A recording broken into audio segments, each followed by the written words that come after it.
Не знаю, чи це саме тільки Баканов, тому що в цілому тематика тимчасової слідчої комісії, наша робота викликала бурхливу реакцію в Зеленського. Це я знаю точно, тому що і чиниться тиск не тільки на мене, але й на інших членів ТСК про те, щоб вони не приймали участь і так далі. Але дійсно, от після того як я заявив, що викликаю на засідання комісії на 3 лютого екс-голову СБУ Баканова, після того як Ваганян в твоєму ефірі розповів і показав і фотокартки, якісь відео і так далі, не дуже гучні звинувачення. І після цього, звичайно, мені здається, що це обов'язково треба заслухати, але подивись, ніде ж це не звучить. І ми не знаємо, що якесь є розслідування. Більше того, Баканов вже неодноразово, як знаєш, виходить сухим з води. Так от, да, суддя Вовк, який добре відомий, кого, здається, вже 5 разів відсторонювали, і знову він повернувся і чинить так зване правосуддя в лапках в печерному суді, виносить рішення про те, щоб зобов'язати генерального прокурора відкрити кримінальну справу проти мене по статті «Державна зрада». На секундочку. Я просто тут нагадаю, ну, понятно, що всі, хто, значить, критикують і всі, що не так, це рука Москви. В моєму випадку це, звісно, дуже весела історія. Я єдиний делегат ПАРЄ, єдиний, здається, діючий народний депутат, який не просто в списках терористів, екстремістів російських, не просто в розшуку російському, а в який засуджений московським судом до 10 років ув'язнення. Скоро в мене, до речі, має бути вже другий вирок там, за те, що я в ПАРЄ закликав бомбити Москву. Так от якось разом Московський суд і Печерський суд в одну дуду тут дують і, значить, говорять, що, значить, державний зрадник, і треба розслідувати. Ну, хай розслідують, але очевидно, що це не є випадковістю, це не є співпадінням. І це отака реакція на намагання розібратися, а що ж відбувається там з Бакановим, з Кравченко, з Єрмаком, в операції Мідас і так далі, і так далі. Олексію, скажи мені, будь ласка, до речі, про санкції. Ти знаєш, я зараз почав занурюватись в цю тему, і після того, як Ваганян виступив в мене на каналі, до мене почали приходити люди розповідати про санкції. З'ясувалося, що у другий список санкцій Баканов і Наумов хотіли внести всіх так званих обнальщиків, конвертаторів, всіх. І вони майже всі заплатили, бо жодного з них не внесли. Мені повідомили, що суми варіювалися від 200 тисяч до 5 мільйонів. Мені цікаво, чи будуть займатися цією справою. Чому? Тому що я нещодавно дивився тежки, які є в СБУ, ти знаєш, вони роблять.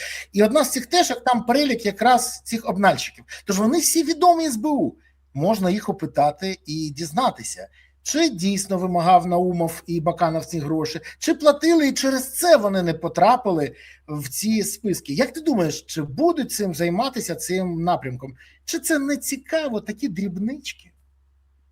Ну, питання риторичне. На жаль, очікувати, поки СБУ очолюють люди, не призначені Зеленським, а така сьогодні система, очікувати від СБУ, що вони будуть розслідувати дії, власне, самого Зеленського, бо призначення санкцій, введення санкцій – це є пряма його робота, його відповідальність, і він підписує указ.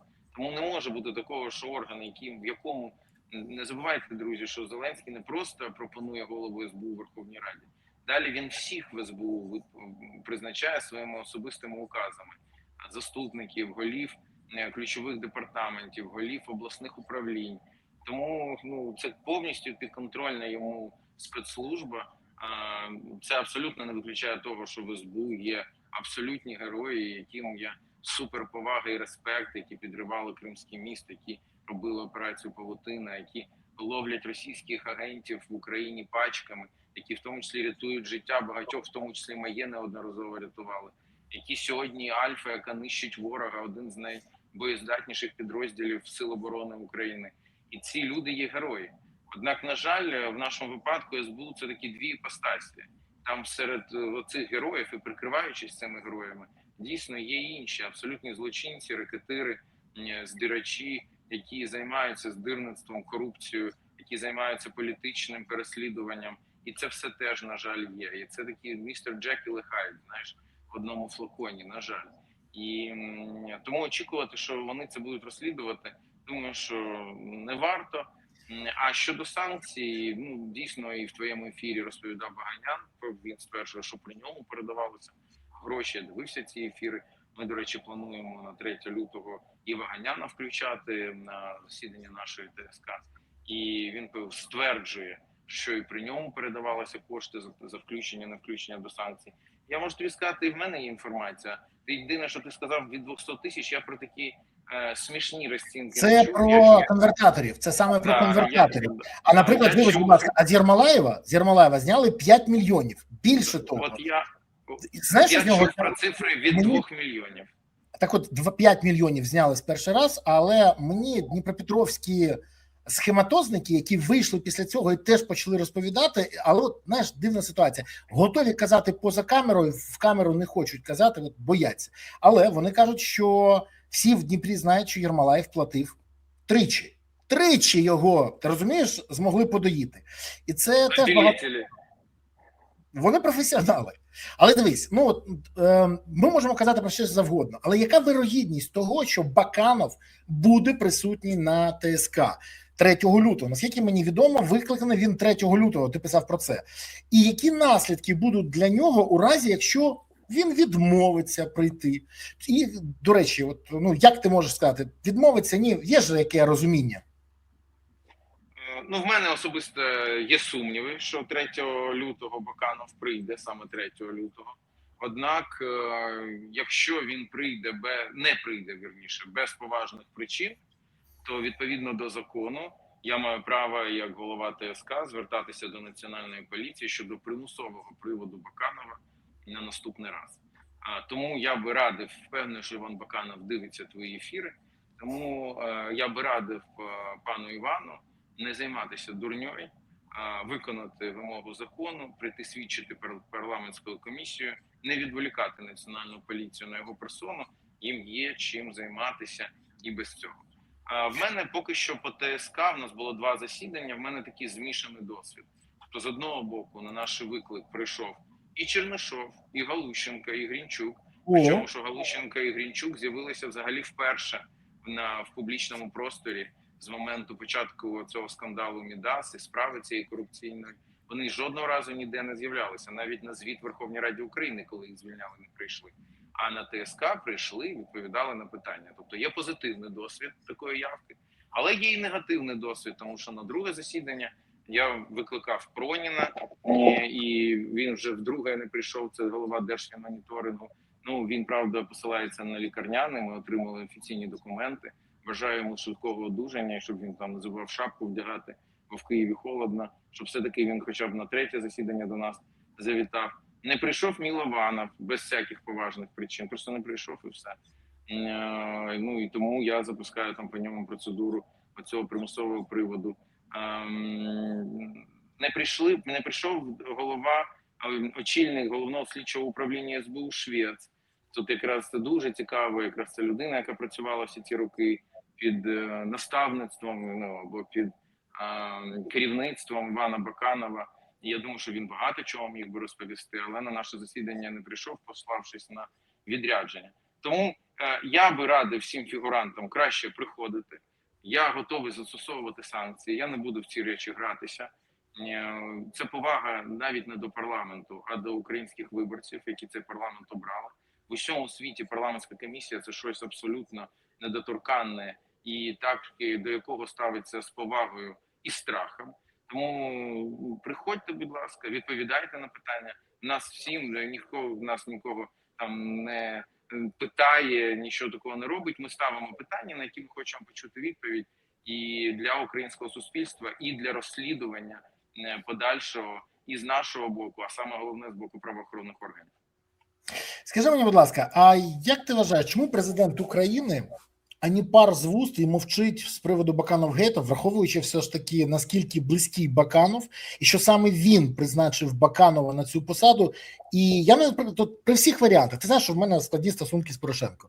Але я не уявляю, якщо би Порошенко поставив, наприклад, Грицака, про Грицака стало відомо, що він бере гроші, привів російських агентів на посади, є фото, відео, свідчення, і щоб він після цього промовчав. Ну, давай відверто. Навіть на Сидорчуків була реакція, а тут ані пар з вуст. Це ж його однокашник, найближчий друзяка. Що ж так? Дуже хороше питання. Я не знаю відповіді на нього. Взагалі Зеленський робить вигляд, що він до всіх них не має жодного відношення. Що всі ці люди якимось чином з'явились не звідкіля, це все наробили і зникли. А він тут при чому тут Зеленський? Мені це казати просто, коли призначали Баканова, тоді, до речі, майже вся Верховна Рада голосувала за, голосів проти було дуже мало. Я був один з тих, хто голосував тоді проти, в далекому 2019 році.